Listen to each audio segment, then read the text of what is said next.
warahmatullahi wabarakatuh. Perkenalkan, saya Kristianti dari kelas 5C Pendidikan Matematika dari mata kuliah Metodologi Penelitian Kualitatif. Di sini saya akan menjelaskan penelitian saya yang dengan judul Hypothetical Learning Trajectory Materi Matrix untuk mengembangkan kemampuan berpikir kritis siswa SMK.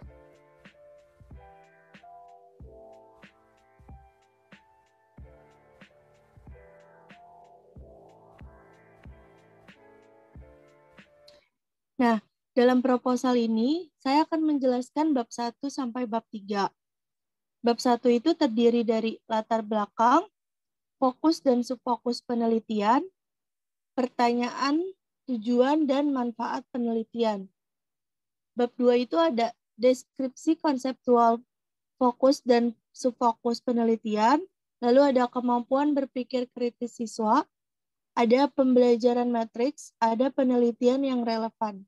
Nah, di bab 3 itu ada alur, tempat dan waktu, latar, metode dan prosedur, dan peran penelitian, serta data dan sumber data, teknik prosedur, pengumpulan data teknik, analisis data, dan pemeriksaan keabsahan data. Nah, pertama saya akan menjelaskan bab satunya yang terdiri dari latar belakang, fokus dan subfokus penelitian, ada pertanyaan penelitian, tujuan penelitian, dan manfaat penelitian.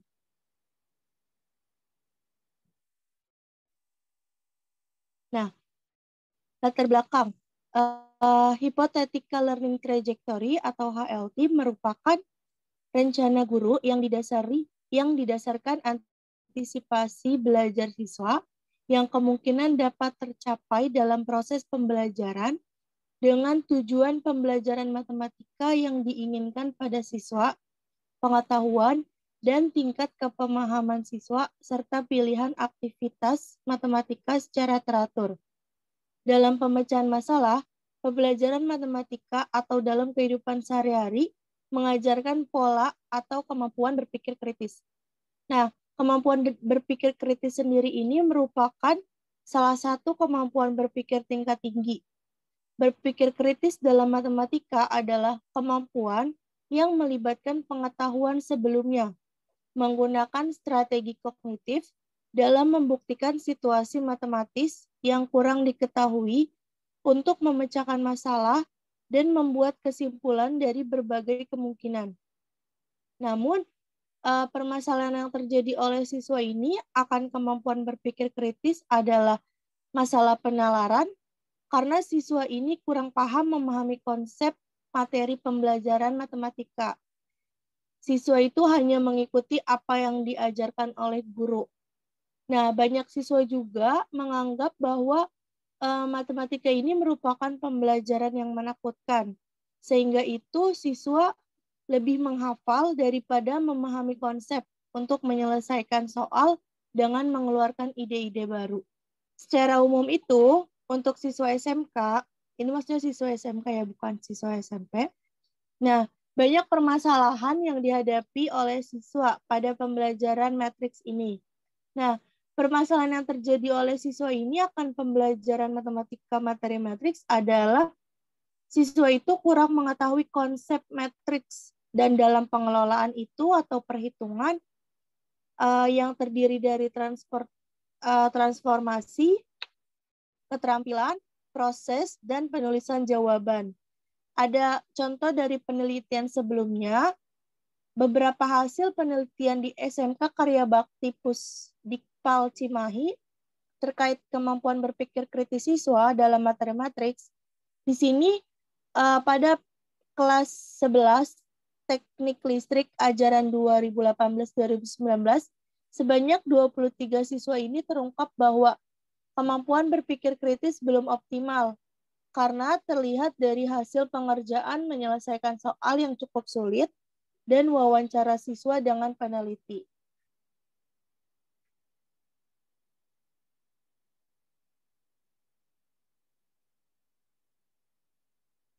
Nah, lalu di bab 1 yang poin kedua itu ada fokus dan subfokus penelitian. Untuk fokus penelitiannya ini adalah mengembangkan hypothetical learning trajectory terhadap materi matriks. Lalu untuk subfokus penelitiannya itu ada pengembangan hypothetical learning trajectory atas materi matriks guna meningkatkan keterampilan berpikir kritis siswa. Lalu tujuan dari penelitian ini adalah yang pertama, mengembangkan hypothetical learning trajectory dalam materi matriks untuk meningkatkan kemampuan berpikir kritis siswa. Tujuan yang kedua, menelaah dan mengkaji hypothetical learning trajectory yang dikembangkan dalam materi matriks untuk meningkatkan kemampuan berpikir kritis. Nah, ada manfaat penelitian. Di sini juga manfaat penelitian terdiri dari dua, ada manfaat teoritis dan manfaat empiris. Untuk manfaat teoritisnya ini adalah penelitian ini diharapkan dapat menambah wawasan atau ilmu pengetahuan tentang hypothetical learning trajectory dalam mengembangkan kemampuan berpikir kritis siswa SMK pada materi matriks. Nah, untuk manfaat empirisnya ini juga terdiri dari beberapa manfaat. Untuk sekolah, diharapkan dapat termotivasi untuk selalu melakukan pembaruan dalam proses pembelajaran, untuk meningkatkan mutu pembelajaran dan meningkatkan kemampuan berpikir kritis siswa. Lalu yang kedua, untuk guru, diharapkan dapat menjadi rekomendasi untuk dapat membantu guru dalam mengetahui tingkat kemampuan berpikir kritis siswa, sehingga guru dapat merancang pembelajaran yang sesuai dan mengembangkan cara berpikir kritis siswa. Lalu bagi siswa sendiri, diharapkan dapat membantu siswa berpikir kritis dalam memecahkan masalah matematika dan memberikan informasi proses berpikir kritis siswa. Nah, bagi peneliti atau bagi saya sendiri dan peneliti lainnya itu diharapkan dapat menambah wawasan atau ilmu pengetahuan tentang hypothetical learning trajectory untuk mengembangkan kemampuan berpikir kritis siswa sebagai bekal untuk masuk ke dalam dunia pendidikan. Nah, di bab 2 ini ada 4 poin yang akan saya jelaskan, yaitu ada deskripsi konseptual, fokus dan subfokus penelitian, ada kemampuan berpikir kritis siswa, ada pembelajaran matriks, ada penilaian yang relevan.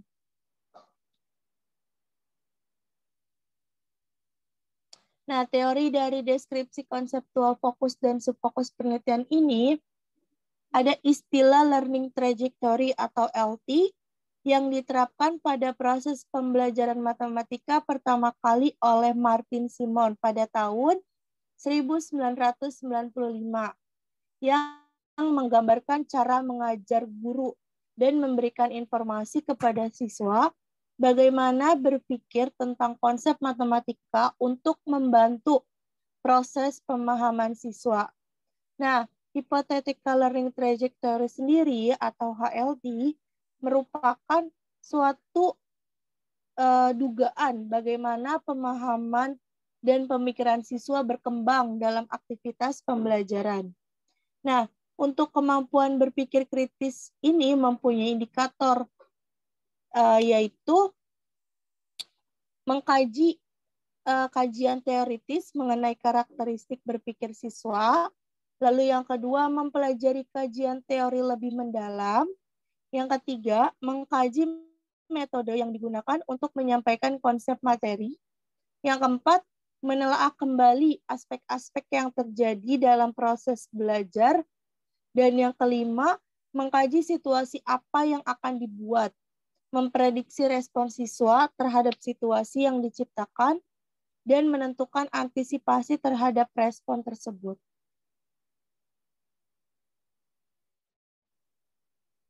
Lalu untuk teori dari kemampuan berpikir kritis siswa ini, berpikir kritis dalam matematika adalah kemampuan yang melibatkan pengetahuan sebelumnya, menggunakan strategi kognitif dalam membuktikan situasi matematis yang kurang diketahui.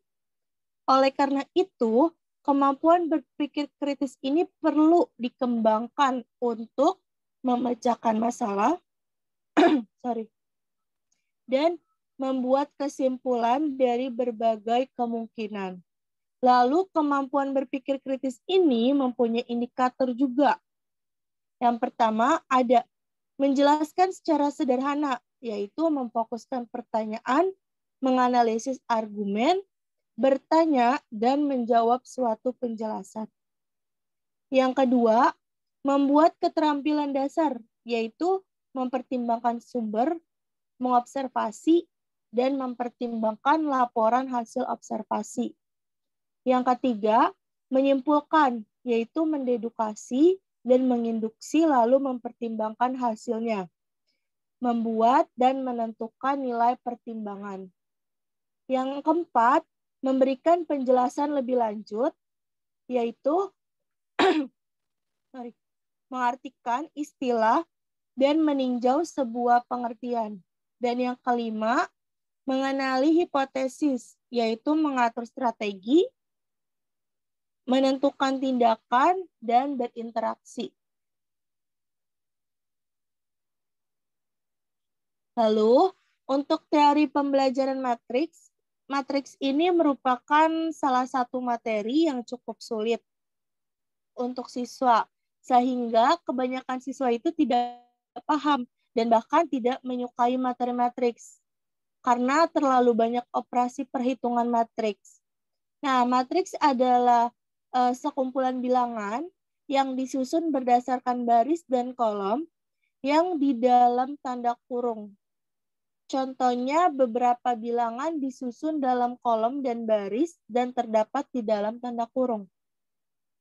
Lalu, tujuan dari pembelajaran matriks ini yang diterapkan kepada siswa saat proses pembelajaran matematika di kelas maupun di luar kelas adalah siswa bisa memahami konsep matriks yang cukup banyak. Siswa itu bisa percaya diri akan keberhasilannya melalui ide-ide dalam dalam matematika.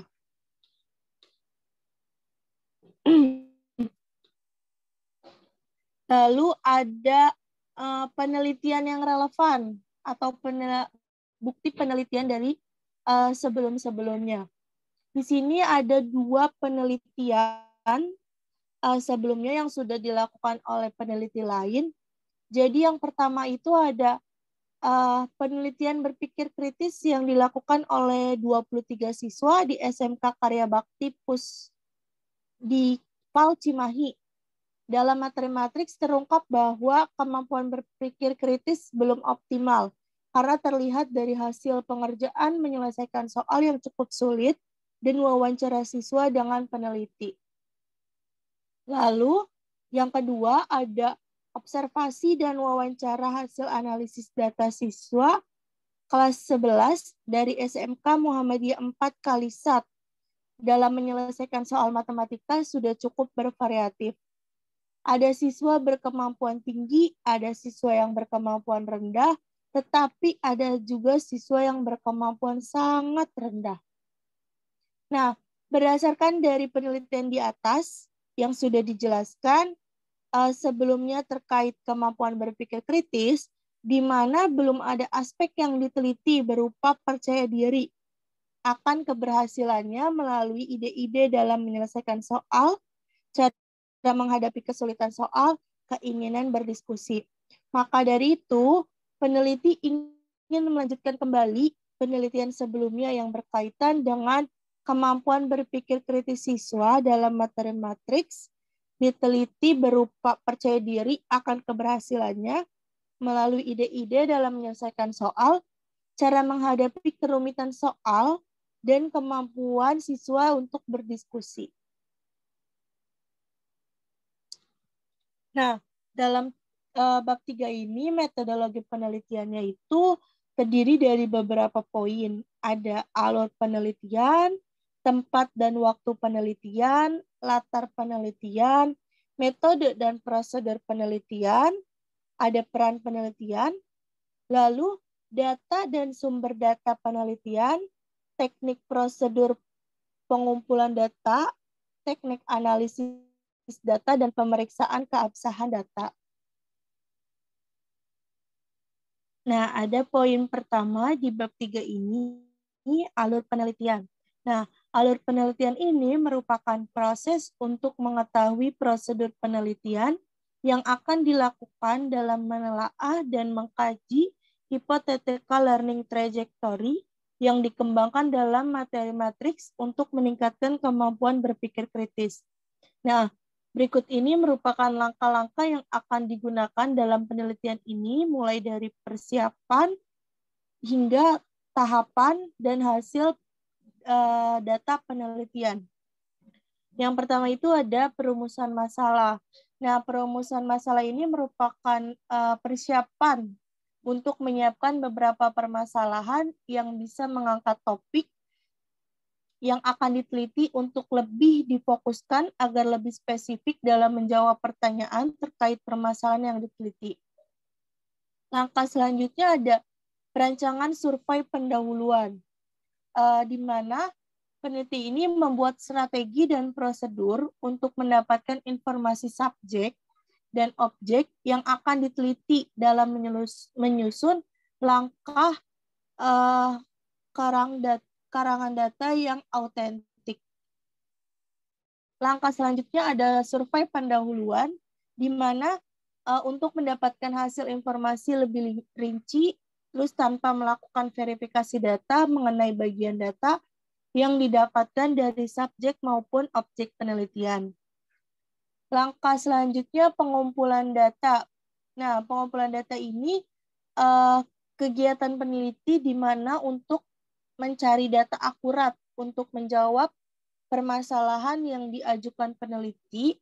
Tahap pengumpulan data yang harus diperhatikan ini yaitu validitas instrumen pengumpulan data. Langkah selanjutnya ada pengelolaan data. Pengelolaan data ini proses konservasi data yang didapatkan dari penelitian untuk menjadi sebuah data yang digunakan untuk ke tahap selanjutnya. Tahapan proses dalam pengelolaan data secara manual atau otomatis. Nah, analisis data ini untuk mendapatkan solusi dari setiap data yang didapatkan dengan berlandaskan permasalahan yang dikelompokkan ke dalam beberapa kategori data. Lalu langkah terakhirnya itu membuat kesimpulan, di mana temuan data yang didapatkan dari hasil analisis data dalam bentuk pernyataan secara singkat dan jelas dari hasil hipotesis penelitian.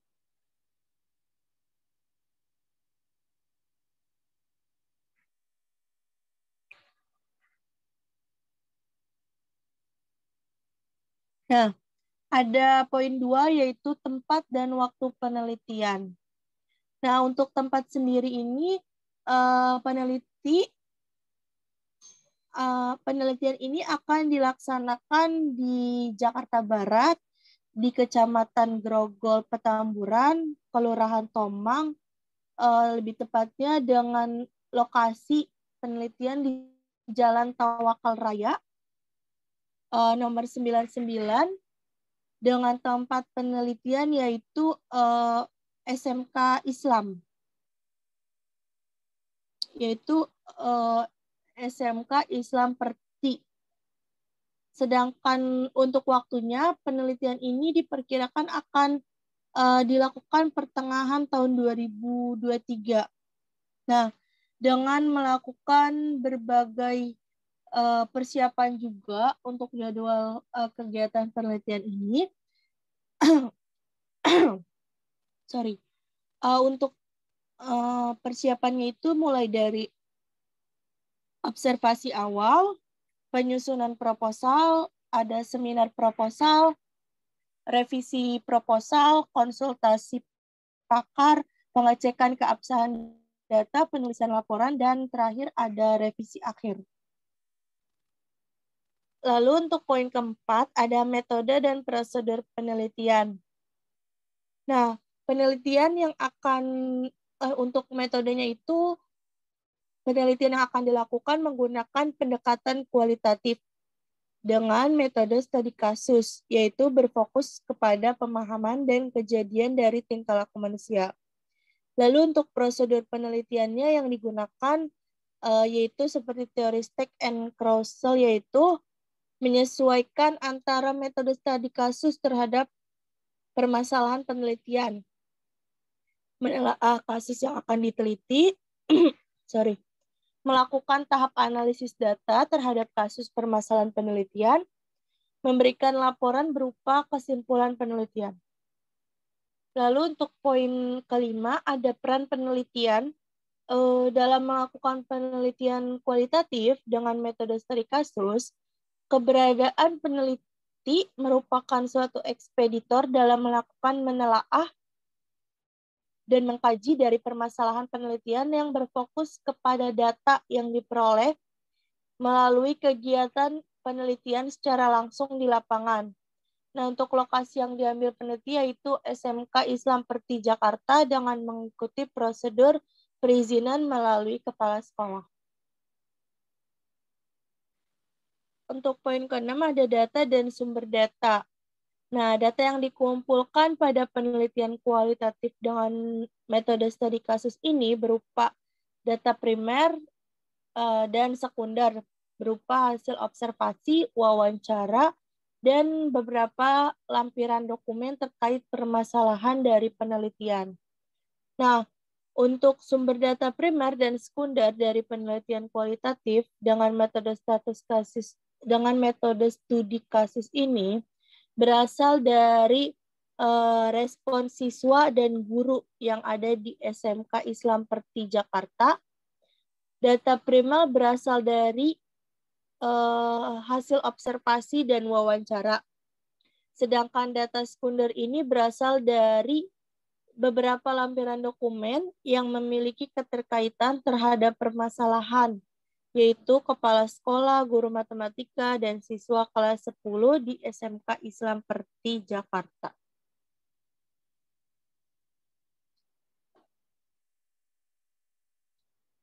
Nah, di sini ada teknik dan poin ke-7, 7 atau 6, ada teknik dan prosedur pengumpulan data.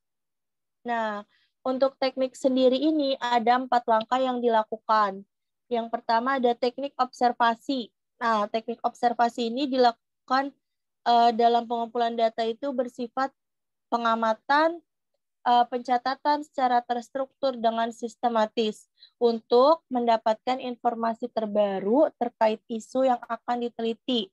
Dilakukan dengan teknik secara langsung melihat tingkah laku siswa SMK Islam Perti Jakarta dalam proses pembelajaran di kelas. Lalu langkah selanjutnya ada teknik yang kedua, itu teknik wawancara, di mana wawancara ini dilakukan untuk mendapat informasi terbaru terkait isu yang akan diteliti, dilakukan dengan teknik secara langsung menanyakan kepada siswa dan guru matematika untuk mencari secara detail terkait isu yang masih kurang. Lalu ada teknik dokumentasi. Untuk dokumentasi ini dilakukan dengan teknik langsung dan tidak langsung dalam mendapatkan data dan kondisi SMK Islam Perti Jakarta terkait isu yang akan diteliti dengan tes ujian tertulis. Terus ada foto, video untuk menambah data sebagai kelengkapan data lebih akurat. Lalu untuk teknik audio dan visual, ini dilakukan untuk menyimpan hasil rekaman saat penelitian, supaya peneliti ini bisa memutar ulang untuk memastikan data yang didapat di SMK Islam Perti Jakarta ini agar dapat dituliskan kembali dengan tepat dan akurat. Lalu ada teknik prosedur pengumpulan data. Ini ada 4 juga. Yang pertama ada melihat proses pembelajaran. kita tuh melihat proses pembelajaran siswa yang ada di dalam kelas yang diterapkan di sekolah. Lalu ada melakukan uji tes, yaitu melakukan pengujian tes pengetahuan itu secara tertulis terkait permasalahan penelitian terhadap siswa. Lalu yang ketiga, teknik melakukan wawancara. Peneliti ini melakukan wawancara terhadap subjek yang memiliki keterkaitan terhadap permasalahan penelitian. Lalu yang teknik terakhir mengumpulkan data-data dokumen, yaitu penelitian yang mengumpulkan data dokumen penelitian yang yang ada di tempat lokasi untuk mendukung data penelitian yang sudah dilakukan. Lalu ada teknik analisis data. Ada 3 juga. Yang pertama ada reduksi data, adalah penyederhanaan data yang sudah dikumpulkan dalam bentuk kelompok sesuai dengan kebutuhan penelitian. Yang kedua, penyajian data, yaitu menampilkan data yang sudah dilakukan reduksi ke dalam bentuk pola, grafik, chart, dan lain-lain. Yang ketiga ada penarikan kesimpulan, yaitu berisikan temuan data dari keseluruhan penelitian yang sudah dilakukan dalam pengumpulan data penelitian. Nah, ada poin terakhir di bab 3 ini, ada pemeriksaan keabsahan data, yaitu dalam melakukan pemeriksaan keabsahan data, peneliti menggunakan teknik triangulasi dengan memanfaatkan sesuatu yang ada di luar data tersebut sebagai standar keperluan dalam pengecekan akan pembanding terhadap data tersebut. Nah, triangulasi terdiri dari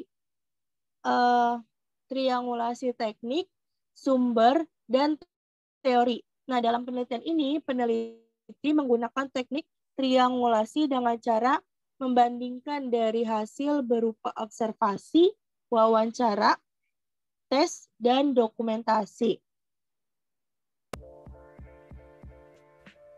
Nah, itu dia penjelasan proposal saya bab 1 sampai dengan 3 dengan judul Hypothetical Learning Trajectory Materi Matrix untuk mengembangkan kemampuan berpikir kritis siswa SMK. Kurang lebihnya mohon maaf. Wassalamualaikum warahmatullahi wabarakatuh. Terima kasih.